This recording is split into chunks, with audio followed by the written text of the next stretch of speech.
What's going on? Welcome in. This is the Matt Bernier Show. My name is Matt Bernier. You can follow me on Twitter at Bernier_Matt. This is the recap edition, going back and taking a look at two Kentucky Derby preps from this past weekend, one on Saturday, one on Sunday. You had the Louisiana Derby down at the fairgrounds. You also had the Sunland Derby out at Sunland Park. We'll go over those two. We'll also give you some quick hits with a stakes montage, as well as the weekend's best as far as Beyer speed figure performances are concerned.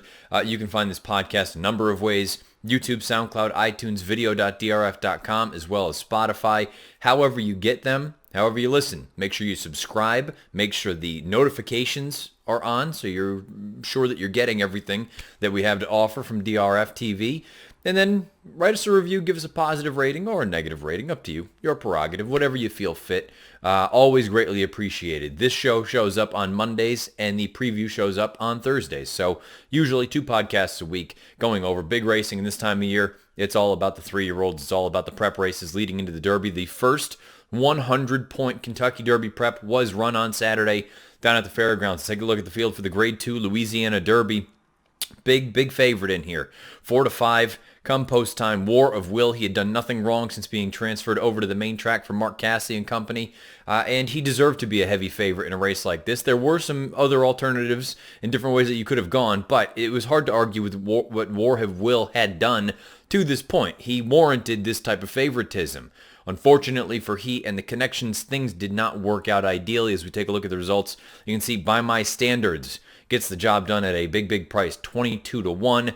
He is just able to get up there and defeat Spinoff for Todd Pletcher, who ran well enough in here. A little bit disappointing in that finish. We'll talk about that in a bit. He runs second at 4-1, and Swainyo rounds out your trifecta at odds of 7-1. The trifecta comes back very nice for 50 cents, just under $500. Your 4-5 favorite, War of Will, is 9th out of 11. And again, we'll talk about him more in a moment. But first things first, let's take a look at your winner, By My Standards. He has 2 of 5 lifetime. He's put together back-to-back victories. Never been out of the money in 5 lifetime starts. Just over $650,000 in career earnings. Owned by Allied Racing Stable LLC. Trained by Brett Calhoun. Bred by Don Ladd in Kentucky. Ridden to victory by Gabe Saez. And you can see the pedigree at the bottom of the horse card. He is by Golden Sense out of a Mukhtarib mare named A Jealous Woman. Now, there have been many discussions on social media about the speed figures for this race, but specifically for By My Standards. Now, By My Standards earned a 97 Beyer, winning the Louisiana Derby. This was on the heels of his maiden score, which going into the Louisiana Derby was somewhere in the mid to high 70s. I had said in the preview edition that I liked the way that he moved. I liked the way that he looked breaking his maiden last time out, but he was a little bit light on figs. He comes out, does this. They assign him a 97 Beyer, and in sort of retrospect, not even retrospect, but retroactively, they go back and they adjust that maiden win, and they bump it up to an 86. And I know there have been a number of people that saying, oh, you know, a little bit nefarious, something's not right there. You have to be able to go back and adjust figures when they're incorrect. And, it's one of those things. It's been well documented that race on that day just seemed like a little bit of an oddity. These things happen. If you're going to use speed figures as a tool, you need to accept that there are going to be instances where things need to be adjusted, and it's not everything is a conspiracy. Not everything is, just this day and age with the way things are going, and I'm not going down this road entirely, but it sort of fits. Everyone thinks if it doesn't go the way that it's supposed to go, that there's got to be an ulterior motive and that someone else is screwing someone, or you know what I mean? There's too much nonsense going on. Sometimes it just kind of is what it is. It needed to be adjusted. And I think, the Beyer Associates, they did what they were supposed to do. You go back and say, that run 2 starts back? Yeah, it was. It was faster than what we had initially assigned it. I'm not going to sit here and complain about it. And realistically, the 86, would that have made him a major player? No, he still would have been a fringe contender. You could have at least projected, perhaps, yeah, there's some upside there, but still.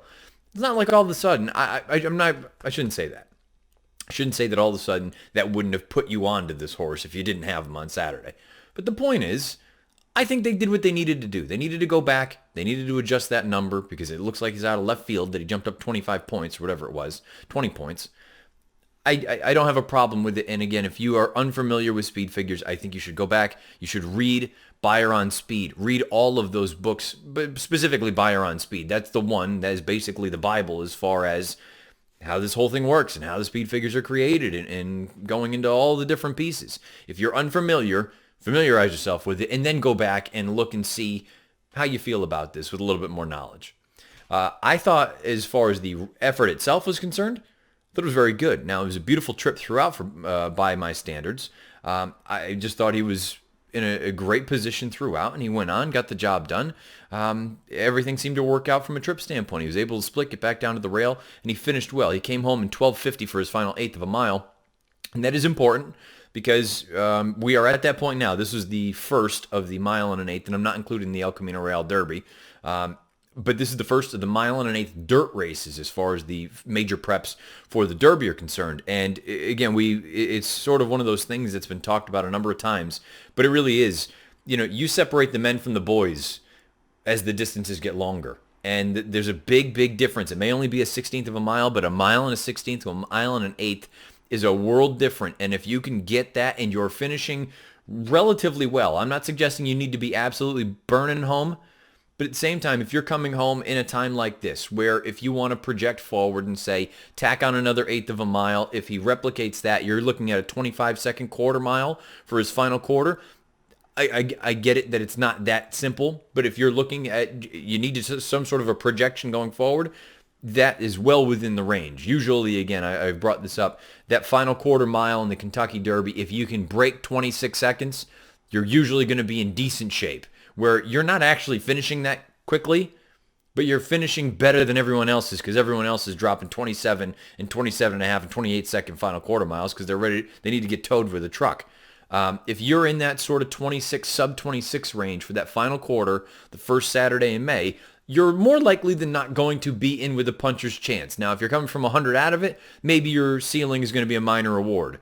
But if you have some tactical ability, like by my standards appears to have, and he has good connections, and he has a little bit of finish in him, this is the kind of horse that could theoretically be close enough and still have something left in the tank to be a player down the lane at Churchill Downs. I think he's interesting going forward. I don't have any real knock about this performance. It's always difficult to take a horse off of a relatively perfect trip in their next start at what's going to be a fraction of the price. But given it's going to be the Kentucky Derby and there's going to be 19 other 3-year-olds, maybe he's not 22-1, but he might be pretty damn close to it, 17-1, 18-1. It depends on how everything else shapes up going forward. But by my standards, don't just immediately assume that you're going to be looking at a horse that's going to be 8-1. You might still get a very, very playable price on a horse that has some tactical ability. The distance doesn't look like it's going to be an issue for him, and he's coming into it in good form. And so far, again, keep in mind I've brought this up in the past, ever since this point system has been implemented, if you have not been a winner of one of the final preps all across the country, so Louisiana, California, Kentucky, Florida, New York, you name it, if you have not won one of those final preps, you sort of by default have not gone on to win the Kentucky Derby because only winners of those final preps have gone on to win the Derby itself. So if you want to just look at that as sort of a way to filter things, and I'm sure at some point that sort of trend will get bucked, but for now, by my standards, he checks that box. He's one of the faster ones as far as numbers are concerned now, and he got a little bit of finish. He's one to keep in mind going forward. I picked Spinoff to win this race in the preview pod last week. Turning for home, thought he was an absolute slam dunk. Didn't think there was a way he would lose. Even halfway down the stretch, didn't think there was any way that he would lose. When By My Standards comes back on the inside and passes him and puts 3/4 of a length on him, and the way that Spinoff finished there, he got his final eighth in 12:82. Didn't love it. Expected a little bit more. He's still very lightly raced. This is only his second start off of a very, very long layoff, and he's a very talented horse. I don't think anybody's going to argue that. But the way that he finished here, you couple that with sort of the green way that he ran down at Tampa in his 3-year-old debut, it does make me wonder, is he the kind of horse that even if you like everything about him trending this direction, that he's getting better and he's getting faster and this, that, and the other thing, he still, it feels like, has a few things that he needs to tighten up mentally?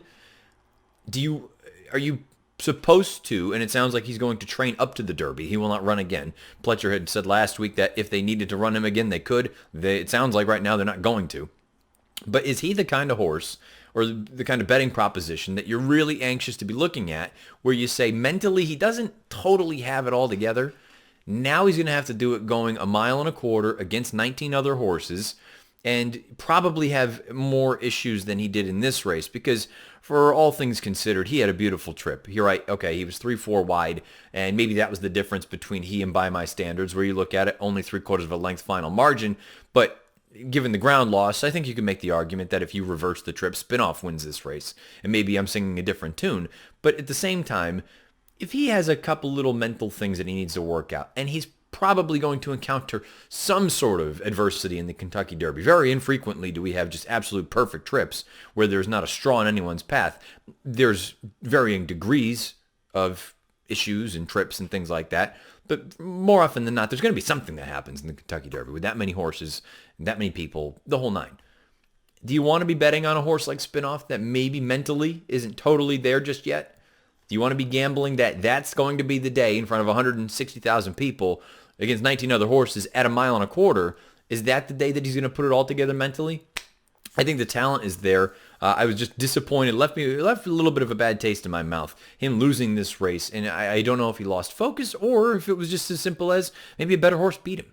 Who knows? We'll find out in time. But going forward now to the Kentucky Derby with Spinoff, I'm a little unsure where I stand with him. As far as the rest of the field is concerned, other than War of Will, who we will touch on, don't really have a heck of a lot to add. Country House, he kind of continues to be a little lackluster to me. He's one that certainly has not put it together. Again, slow out of the gate. He didn't really improve whatsoever from a numbers standpoint from this race to the Risen Star. On the far turn, he made this big, bold move, and he just had nothing down the lane. He was flat. To me, this is an instance where this is a horse that I think he would benefit from running again. I don't know what the plan is, if they're going to try to continue on toward the Kentucky Derby. From a point standpoint, I think he is a bubble boy at best, maybe. I'd have to take a look at the leaderboard again, but he's the kind of horse to me that would benefit from another run before a race like the Derby. Now, if you were going to go that route, what would you do? Do you run him in another one of the big ones trying to just cram him into the Derby? Or is he the kind of horse, keep in mind he's trained by Bill Mott. Mott also has Tacitus. Mott also has Hidden Scroll, who will be running next weekend in the Florida Derby. Are you at a point now with a horse like Country House, and there are different owners involved, so it's not an apples-to-apples sort of thing, but are you at a point with Country House where you say, you know what, the Louisiana Derby, it's early enough, let's wait, we can run him in, I don't know, the Lexington, or if we want to run him in the Arkansas Derby, we can do that. Either way, if you get the points and you really want to go to the Derby, you can do that, but say he were to run well in a race, this is all hypothetical. If he were to run well in a race like the Arkansas Derby, or you ran him in the Lexington trying to get a little bit of confidence into him, and okay, maybe you have the points, maybe you don't have the points, but maybe you think going to the Derby is going to be a little bit too much too soon for him from a mental standpoint, because again, he's another one that just feels like he needs to put it all together. Could you potentially be setting yourself up very nicely for a run in the Preakness, where you get him that extra race that he needs, just from a seasoning standpoint in one of those last races? You bypass the Derby, whether you have the points or you don't, and then you have a fresh horse ready to go 2 weeks later in Baltimore.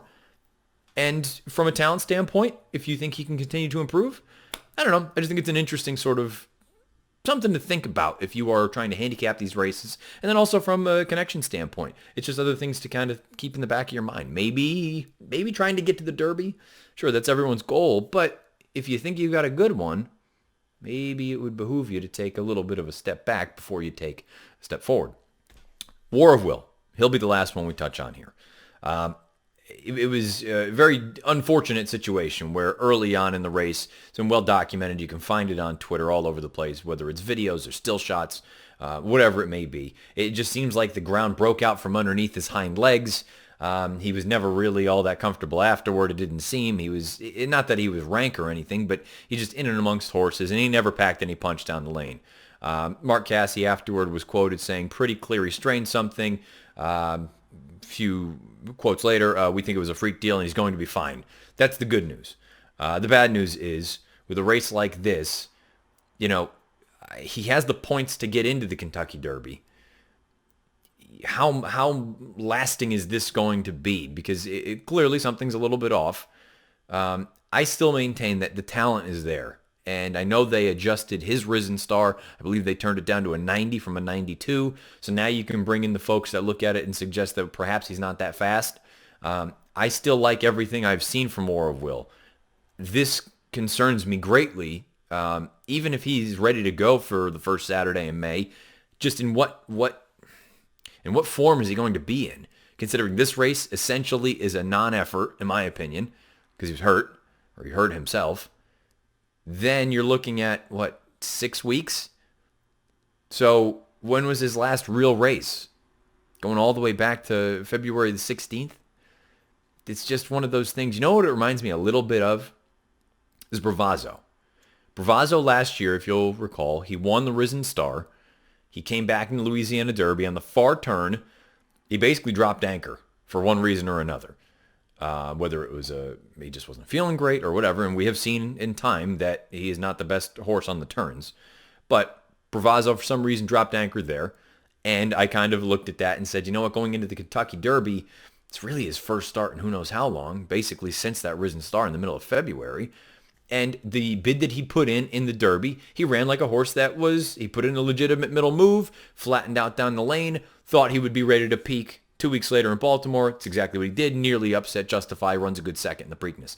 I wonder if that's going to be an unfortunate situation for these connections where maybe you're going to have him good and sound for the Derby, but is the sort of lack of racing between, essentially racing, because I don't really consider this an effective race for him, is the lack of racing between the middle of February and the first Saturday in May. Is that going to take its toll there in the Derby? But then perhaps are you going to have a horse that's ready to peak 2 weeks later? We'll find out. This is all just me throwing things out there, but really that's what this is all about. Handicapping and talking about different things and trying to theorize how these horses are going to exit these races and go forward. What we do know by my standards, if you believe the numbers, 97 Beyer speed figure, 117 pace adjusted Timeform US rating. The raw number from Timeform US is a 116. So the two figs, they basically match up. They basically kind of give each other the thumbs up. He finished in 1250, goes out for a good trainer in Brett Calhoun. There's a lot to point to him and say this is a lot of positive for by my standards going forward. Churchill Downs, he's going to ship right there and he's going to hang tight. We'll find out what we get going forward, but by my standards, he gets the job done in the Louisiana Derby. He is in the Kentucky Derby field. Spinoff, the runner-up, he has enough points to run in the Kentucky Derby. We'll find out what we get from each of them. We'll also find out what we get from War of Will. Hopefully, he continues to improve physically, and we can get him back for the Kentucky Derby. Because, you know what, these horses in Louisiana, say what you will. Everyone just always likes to use them as sort of they're the whipping boys of the Derby prospects going into it. I think there are some decent horses that ran down there this season. So we'll find out ultimately. But for now, all we do know for sure, by my standards, Louisiana Derby winner, on to the Kentucky Derby. Sunland Derby on Sunday. Let's take a look at that field. You had 9 of them signed on. Post-time favorite, Mucho Gusto, down on the inside for Bob Baffert. But there were alternatives. You had the second choice in here, who, surprisingly enough, the amount of late money that just flew in for Cutting Humor, he ended up being your second choice, going out for Pletcher and Velasquez. Your third choice at 7-2 was Another Twist of Fate, coming down from Northern California, the big blowout winner of the race up at Golden Gate, the El Camino Real Derby over Synthetic. Would he be able to handle the main track? In fact, he could handle it, but there was another horse that just got the measure of him. Here's the stretch run of this year's Sunland Derby. Outside and Mucho Gusto, and they turn together. Mucho Gusto digs in on the inside. Mucho Gusto, Cutting Humor, now Another Twist of Fate, lets loose and down the center, tries to run down Cutting Humor, Another Twist of Fate, Another Twist of Fate coming with every stride as they go to the wire. Cutting Humor just got in from Another Twist of Fate, 6 away, Mucho Gusto. Cutting Humor gets the job done at odds of 2-1 over Another Twist of Fate, who runs second, just beaten by a neck. They are nearly 6 lengths clear of Mucho Gusto, the beaten favorite at odds of 4-5. Wicked Indeed rounds out your superfecta in a very formful race. The top 4 choices run 1 through 4. Let's take a look at Cutting Humor. He's 2 of 6 lifetime, 5 times in the money from 6 lifetime starts, just over $500,000 in career earnings. Owned by Starlight Racing, trained by Todd Pletcher, bred by Del Hancock and Bernie Sims in Kentucky. Ridden to victory by John Velasquez, and you can see the pedigree at the bottom of the horse card. He's by First Samurai out of a pulpit mare named Pun. 95 Beyer speed figure for Cutting Humor winning this year's Sunland Derby. Another Twist of Fate in 94 Beyer, Mucho Gusto in 85. From a time form standpoint, a little bit of a difference from what we saw in the Louisiana Derby, where basically the two figures sort of checked out. They matched up with one another. This race here, a little bit different. Cutting Humor, this 95 Beyer, his pace-adjusted time form U.S. rating is a 112, so they're relatively close. But if you take the pace situation out of it, it's only a 109. So one of the numbers seems a little bit higher than the other, or vice versa. One is a little bit lower than it probably should be. For what it's worth, quarter, half, and three-quarter splits, all color-coded red according to Timeform US. But I like the way that the top two finished. I like the way that they both ran. I think they're both very, very nice horses. As I said in the preview pod last week, Cutting Humor, he's just a little bit of a quirky horse, but I really believe the talent is there, and that kind of bore out here. He was much more relaxed this time around.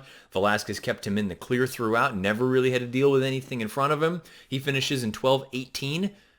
Again, go back to that Louisiana Derby talk that we just had, talking about the idea of that final eighth of a mile. How does that sort of compare and project forward for another eighth of a mile, knowing that you got to get 10 furlongs in the Kentucky Derby? 12:18, that's pretty legitimate. That's a nice finishing time. You take a look at another Twist of Fate. He finishes in 11:97, even faster. I think each of these top two horses, I think they're both legitimate prospects going forward here for a race like the Kentucky Derby. And I've seen a lot of people bring up that, the most wide open 3-year-old group that we've had in a number of years, and the most wide open this, and since the point system has been implemented, I have no idea who's going to win.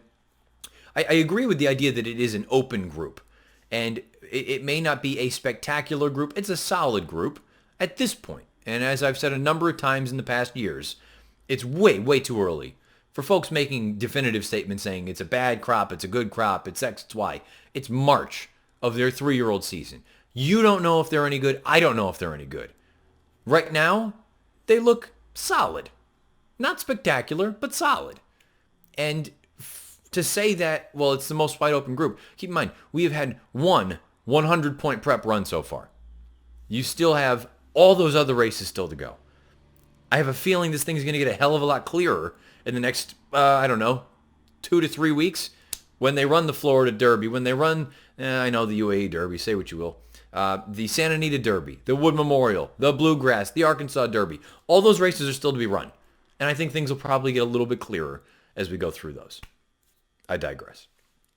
I like both of these horses stretching out. I think the prospects of them going longer, not an issue. Cutting Humor is still a little bit on the funny side, a little bit quirky. Johnny V was quoted after the race saying he idled once he hit the front. I tend to agree with him because you saw it almost looked like he was getting a little bit choppy at the very end. And I wonder if he was just waiting on somebody to come and play with him, come and race with him.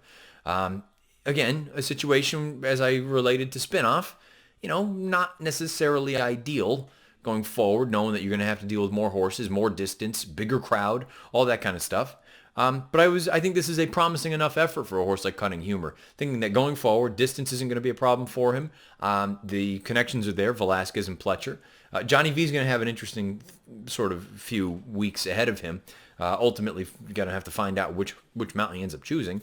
But Pletcher, all of a sudden, for all the folks saying that, there's no Todd 3-year-olds, no Todd 3-year-olds. Well, all of a sudden he has two that look like they are ready to go. And he still has the Florida race, the New York race, the Kentucky race. Still got a number of things, Arkansas.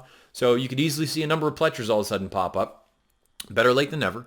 I just think this is a nice horse, and I think there's reason to believe that he's going to continue to improve.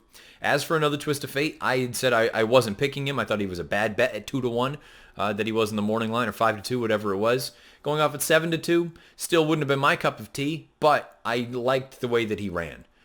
He was not up there sort of being crazy as far as headstrong, trying to pull. He rated kindly, sat in behind horses, got a little bit of a shuffle, rounding the far turn, took him a moment, finally angled out, followed Cutting Humor, and boy, he was getting to him. You give him another 3 or 4 jumps, I wonder if another Twist of Fate gets it done. To me, that bodes very well going forward for another eighth of a mile. And I just think the bigger, most important piece for me with another Twist of Fate in this race is he proved that he can handle the dirt, that the dirt is not an issue. Perhaps he's going to be a superior animal on synthetic and turf, but he can handle the dirt. I think he's one that you need to keep an eye on going forward. And really for this race, that's all there is to really talk about. Mucho Gusto, he showed speed. Again, time form had those fractions fast early on. It was a disappointing effort. I expected there to be some resistance. You know, you can't just wilt the way that you did. You were never even in the same area code as those top two. Now I go back and look at it and say, okay, well, was the Robert Lewis effort a product of the wet track? Was it a product of, as I had mentioned, beating potentially inferior company, an easy shot, and Gunmetal Gray? Gunmetal Gray, unfortunately, sidelined now. Not a great effort, and I don't know that you necessarily go on to a race like the Kentucky Derby on the heels of this. Baffert and the connections know, again, much more than I do, but if I were involved, I don't know that I would be in a hurry to go on to a race like the Kentucky Derby on the heels of an effort like this. Be much more interested in trying to turn him back to a one-turn mile, run him in the Pâté, perhaps, on the Derby undercard. And then going from there, if he runs well there, maybe you want to try to run him in the Preakness 2 weeks later. Maybe at that point, then you start plotting ahead and say he's a one-turn kind of 7/8 type. We'll find out. But Mucho Gusto, definitely a disappointing effort here. And as far as the rest of the field is concerned, they looked overmatched on paper going into it. iCloud, 164-1, tip of the cap to those connections. You run fifth. You beat this field. You split the field anyway in a field of 9. But the top two, they both ran very credible races. I think they're both really talented. I think there is ability here. Cutting Humor, another twist of fate. Cutting Humor, I think he still has a few little things that he needs to tighten up mentally. Not dissimilar from his stablemate Spinoff, who we saw run second there in the Louisiana Derby. But he is up. I like his tactical ability. I like the fact that distance, I don't think is going to be an issue for him. You take a look at that pedigree, I feel like he's going to want to run all day. Cutting Humor, he's a very, very interesting candidate going forward, as is the runner-up, Another Twist of Fate. I have a feeling Another Twist of Fate won a lot of fans over in this race on Sunday, and I do wonder if that will eventually hurt him going forward from a gambling standpoint. Maybe he'll be a little bit of the wise guy horse going into the Kentucky Derby. But really, when it's all said and done, I think they're both legitimate candidates at this point anyway, from what we've seen. And I believe wholeheartedly that things will get a little bit clearer in the next few weeks. But even with that said, I think these top two, I think they both have earned their spot in the Kentucky Derby. Cutting Humor gets the better of Another Twist of Fate. They're separated by a neck in this year's Sunland Derby. 95 Beyer, 112 Timeform US rating for Cutting Humor winning the Sunland Derby. Now we're going to throw it into the montage of a few stakes races from this weekend, as well as some quick hits. Again, you know the situation, the politics. I'm not going over any of the fairgrounds races, just from a timing standpoint, and it seems a little bit silly for me to just sit here and chirp about them when you can't see any of the replays. So we're going to go over a couple of races. We've got 5 of them listed, and then I'll come back with some quick hits, and we'll get you into the best of the Beyers from this past weekend. So without further ado, here we go. Stakes montage. 5 seconds for a half mile. Might be in the midst of an upset here as Gladiator King cuts the corner and opens up. He's at the 8th pole on top by 5. Up into second, or trying to get there, is Federal Case, but nobody's going to get Gladiator King. Gladiator King brought his running shoes today, and the son of Curlin takes the Hutchison Gate 2 wire. Second, Federal Case. Castle was the trailer, and Gray Attempt is the leader. Gray Attempt off the top of the turn. Now a 2-length lead on 6 shooter. Nitrous has to go. Hidden Ruler and Once We Were Brothers. Gray Attempt final furlong, and now he is 3 in front. 6 shooter Nitrous and Hidden Ruler chase him home. John Court again. Gray Attempt in front. Gray Attempt won by 3.5. Hero in between horses. Guacamole looks to come through down at the fence. They're in the lane now after a half in 46-4. And here is Miss Imperial now to take over from Stones in the Road. Workaholic is in with a chance as they come down for the 16th pole. It is Miss Imperial. Workaholic drives up on the outside. Miss Imperial, Workaholic, the two of them to the finish. Workaholic. The inside question of the day on the outside. Miss Marcella, 19-1 and charging, then getting warmer toward the rail. 1/8 of a mile to go. Smokin' Deb is dead game. She battles on down the center, and Miss Marcella, late run from Getting Warmer, and Brunette Princess. 16th to go. Miss Marcella grinding away. Brunette Princess surging at her. Miss Marcella, Brunette Princess, photo finish. Really second, close. enlisting on the outside and down the outer. Backflash, chasing yesterday by about a length and a half. KP Slickham running a mighty race, chipping away, and Backflash down the outside. A 16th to run and chasing yesterday by 2. Again, KP Slickham pitching in, but chasing yesterday. She's just too good for them. Chasing yesterday, a length and a half. KP Slickham second. Third. All right, let's roll on through the montage and the quick hits here. The Hutchison, Gladiator King is not a bad little horse. I know he was the longest shot in a 4-horse field, and he wired him. But there is some ability here. I hate that he doesn't change his leads. He's been thrown into just ridiculous positions throughout his career.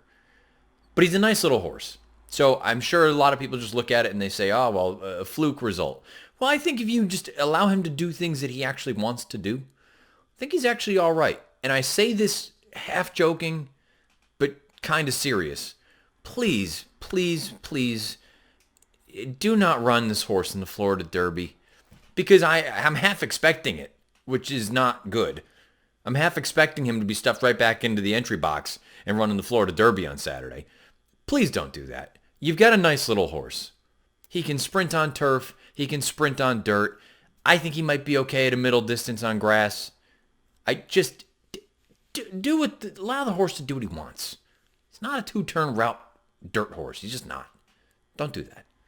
The Gazebo might not have been the fastest pace, but I really like the way that Gray Attempt just kicked away from that field.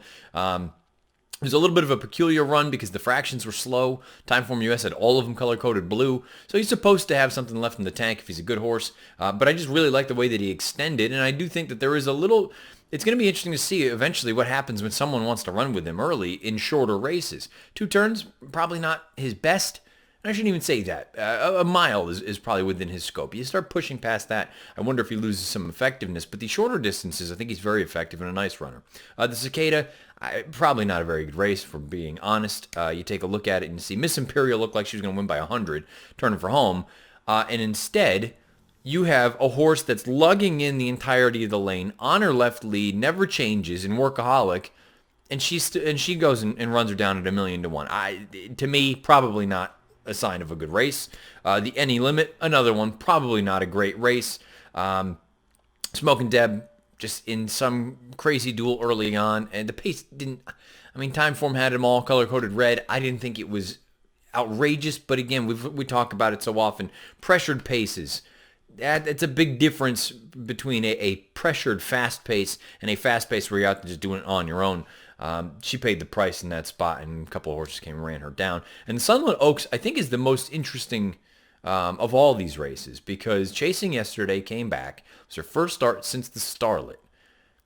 She lunges out of the gate terribly, basically breaks last, makes this big wide move, rounding the first turn, about 5-6 wide, does that going onto the backside, eventually goes on to the lead, and I thought she was getting a little bit short at the end.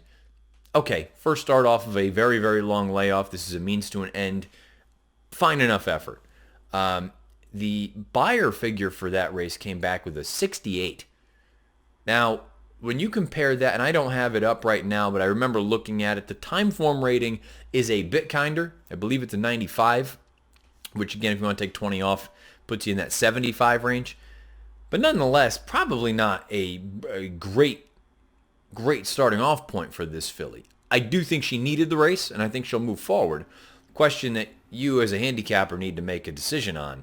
Do you think it's enough of a building block for her to go forward into a race like the Kentucky Oaks, if she doesn't race again before then, where she'll have to take on, what appears to be a decent group of 3-year-old fillies. Far too early to make definitive statements, but it feels like a decent group. Not great, but decent. Kind of similar to the boys.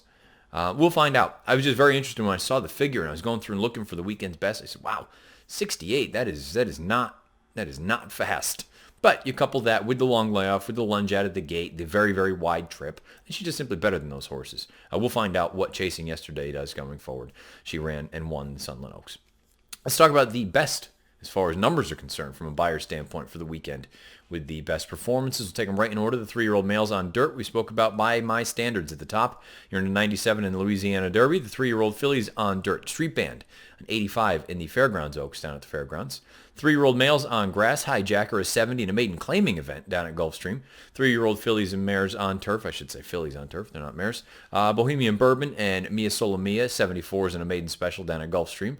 Older males on dirt. Core Beliefs, a 94 in the New Orleans Handicap at the Fairgrounds. Older fillies and mares on grass, on dirt. Let's not get ahead of ourselves. Escape Clause, 95 buyer in the Henson down at Sunland Park. Older males on grass, Bricks and Mortar, a 102 in the Mervyn Muniz down at the fairgrounds. And older fillies and mares on grass, Beau Recall with a 92 in the New Orleans Ladies down at the fairgrounds. There you have it. The weekend's best as far as buyer speed figure performances are concerned. Let's take a look and see what's on tap for the rest of the week on DRFTV. It's a big week. You'll have a number of stakes previews, DRF Bets Races of the Day. You'll have the preview edition of the Matt Bernier Show. You will have Out of the Gate. You will have breeding reports. You will have the Timeform US Pacecast. You'll have so many different things. You won't know what to do with yourself. But most importantly, the reason that there's so much going on this week, it is Dubai World Cup week. It is also Florida Derby week. It is also the reopening of Santa Anita. So a number of things are going to be thrown your way over on video.drf.com, as well as the Daily Racing Forms YouTube channel. You can find this podcast, the recap edition, as well as the preview edition, both of those spots. But also, just in general, you can find them on YouTube, SoundCloud, iTunes, video.drf.com, as well as Spotify. And as I said at the top of the show, wherever you are listening, however you're listening, please subscribe, rate, and review. It's greatly appreciated. Any questions, comments, concerns, thoughts, whatever the heck it may be. On Twitter, I am at Bernier_Matt, or you can leave those comments beneath the video player on YouTube. I generally go back and take a look.